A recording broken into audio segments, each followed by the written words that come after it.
በቂ ጉልበትና አቅም እየተሰማ ካልሆነና ምንም ነገር ለማድረግ ሞቲቬሽን ካጣ እንዲሁም ህይወት ከመጠን በላይ የተወሳሰበችና አሰልቺ እንደሆነች የሚሰማ ከሆነ እነዚህን ጥቃቅን ልማዶች በህይወት ላይ አሁኑኑ ለመሞከር ወስን። በውጤቱም ተገረም።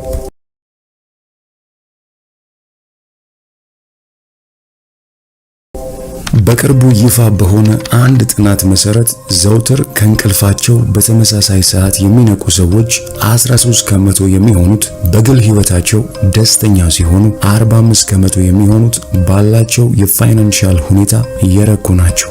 የተቀሩ 42 ከመቶ የሚሆኑት ደግሞ በስራ ህይወታቸው በእጅጉ የረኩ መሆናቸውን ጥናቱ በስፋት ያወራል። ይህ በቀላሉ ዘውትር በተመሳሳይ ሰዓት ከእንቅልፋችን ለመነሳት ብንሞክር የምናገኘው አስደናቂ ውጤት ነው። አብዛኞቻችን ግን ይህንን የማናደርግበት ምክንያት እንቅልፍ መተኛት እንደምንፈልግ ስለሚሰማን ነው። በተቻለ አቅም መተኛት እንዳለብን ይሰማናል። ቅዳሜና እሁድን በሙሉ የምንችለውን ያህል እንተኛለን። ስራ ከሌለንና ነፃ ከሆንን ቀኑን ሙሉ መተኛታችን ይቀጥላል። ማረፍ እንዳለብንም እናምናለን። ይህ ልማድ ህይወታችንን እንዲሁም ኑሯችንን በጣም ደባሪና አሰልቺ እንዲሆን ከሚያደርጉ ምክንያቶች አንዱ ነው። ጥናቱ በመቀጠል የተዛባ ከእንቅልፍ የመነሳት ሰዓት ሲኖረን ለአላስፈላጊ ውፍረትና ኮሌስትሮል፣ የአመጋገብ ፍላጎት መቀነስና ከልብ እንዲሁም ከደም ቧንቧ ጋር የተገናኘ ተያያዥ አሉታዊ የጤና ችግር ሊያሳድር እንደሚችል ይጠቁማል። ስለዚህ እንቅልፍ አስፈላጊነቱ አጠያያቂ ባይሆንም በተመሳሳይ ሰዓት ለመተኛትና ለመነሳት ቁርጥ ውሳኔ ዛሬ አድርግ። መጀመሪያ ላይ ከባድና አስቸጋሪ ቢመስልም ኋላ ላይ ግን በውጤቱ መገረም አይቀርም።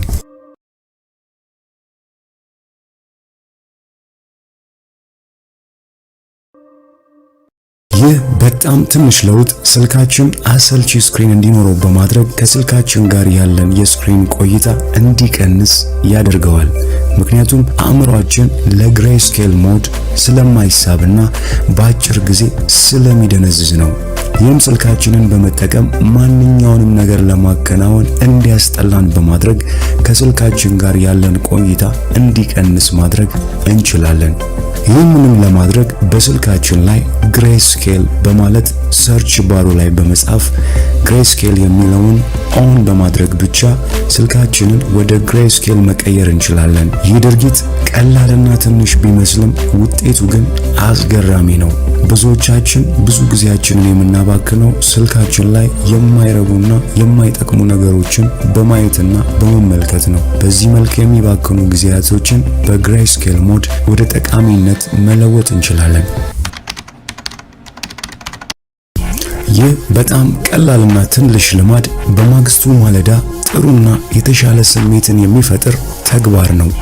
የተስተካከለና ያማረ ቅንብር በአእምሮ ላይ የሚፈጥረው በጎ ተጽዕኖ ውጤቱ አስገራሚ ነው። የተዝረከረኩና ትክክለኛ ቦታ ላይ ያልሆኑ ነገሮችን ማታ ላይ ለማስተካከል ሞክር። ጥናቶች እንደሚያሳዩት በቀን በአማካኝ ከ6200 በላይ የሆኑ ሐሳቦችን በየቀኑ በአእምሯችን ይመላለሳሉ እንዲሁም እናስባለን።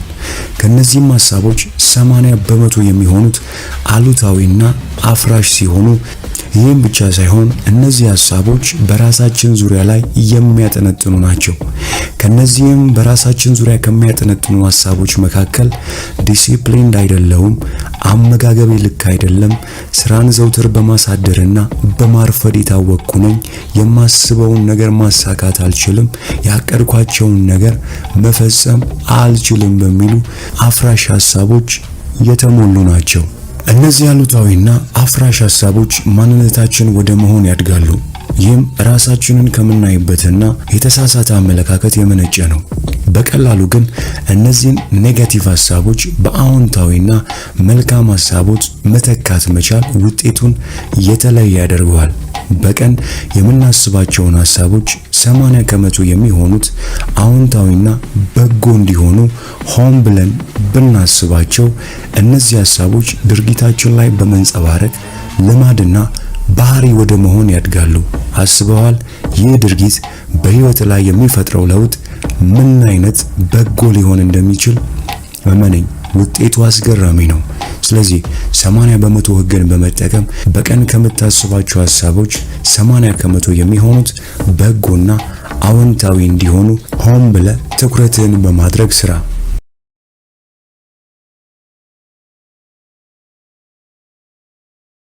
የተዝረከረኩና ምቹ ያልሆኑ የሥራ አካባቢ ጫናን በመፍጠር ምርታማነታችንን እንዲሁም ተነሳሽነታችንን ይቀንሳል። አእምሯችንም ለሥራ ዝግጁ እንዳይሆን በማድረግ የድብርትና የመሰላቸት ስሜትን ይፈጥራል። ቀለል ያለና የጸዳ የሥራ አካባቢ ጥርት ያለ መልእክትን ወደ አእምሮ ስለሚያስተላልፍ ትኩረትን በመጨመር ለሥራ ያለንን ፍላጎት ከፍ ያደርገዋል። ስለዚህ ቀለል ያለና ጽድት ያለ የሥራ ሁኔታን ለመፍጠር ሞክር። የሐሳብ 12 rules for life ከሚለው ጆርዳን ቢ ፔተርሰን የተወሰደ ሲሆን ይህን ማድረግ ምንም ስሜት የማይሰጥና ተራ እንደሆነ የምታስብ ከሆነ አሁኑኑ ትከሻህን ወደ ኋላ በማድረግ ቀጥ ብለህ ለመቀመጥ፣ ለመንቀሳቀስ ወይም ለመራመድ ሞክር። ውጤቱ አስገራሚ ነው። ድርጊት የሚጨምርልን አንዳች ሌላ ኃይል ባይኖርም በዚህ መልክ ትከሻችንን ወደ ኋላ በማድረግ ከአንገታችን ቀና ብለን ስንቀመጥ፣ ስንራመድ ሆነ ስንንቀሳቀስ በራሱ የሚፈጥርልን አንዳች አዎንታዊና በራስ መተማመን የሚጨምር ኃይል አለው። ይህን በማድረግ ብቻ ወደ ማንኛውም ቦታ ስትገባም ሆነ ከሰዎች ጋር ስትቀላቀል ለሚመለከት ሰው የተለየ አዎንታዊ ስሜትን ይፈጥራል። ለራስ ያለ እይታና አመለካከት ላይም በእጅጉ ተጽዕኖ ያሳድራል። ስለዚህ አሁኑኑ ይህንን ለማድረግ ሞክር። 4000 ሳምንታት። ባደጉት ሀገራት የአንድ ሰው አማካኝ የዕድሜ ጣሪያ 80 ዓመት ሲሆን ይህ ማለት 4000 ሳምንታት ወይም 29200 ሰዓታት ማለት ነው። እንበልና ያንተ ዕድሜ 25 ዓመት ቢሆን ጠቅላላ ካለ 4000 ሳምንት 1300 የሚሆነውን ተጠቅመሃል ማለት ነው። ስለሆነም የሚቀሩ ሳምንታት 2700 ገደማ ነው። ይህ ማለት 20000 ሰዓት እንደማለት ነው። ዕድሜን በዚህ መልክ ማሰብ ለብዙዎች አስጨናቂና ምቾት የማይሰጥ መሆኑን አውቃለሁ። እውነታው ግን ይህ ነው። በዚህ መልክ ዕድሜያችንን በሳምንታትና ሰዓታት ከፋፍለን ብንመለከት የበለጠ ትኩረት እንዲኖረን በማድረግ በድርጊታችንና በእያንዳንዱ እንቅስቃሴያችን ከሕይወታችን ዓላማ አንጻር የተቃኘ ሕይወት እንዲኖረን በማድረግ በእጅጉ ይጠቅመናል። ይህ ብቻ ሳይሆን ውጤታማነታችንና ተነሳሽነታችንንም በእጅጉ ይጨምራል። ስለዚህ ዛሬውኑ እነዚህን 4000 ሳምንታት በዚህ መልክ ሰንጠረዥ በማዘጋጀት ዘውትር ልታይበት በምትችልበት ቦታ በማኖር በየሳምንቱ መጨረሻ ምን ተግባር አከናወንኩኝ፣ ካስቀመጥኩትስ ግብና ከወደፊት ዓላማዬ አንጻር ሳምንቴ እንዴት ነበር በማለት ራስን ጠይቅ። ለዛሬ አበቃው።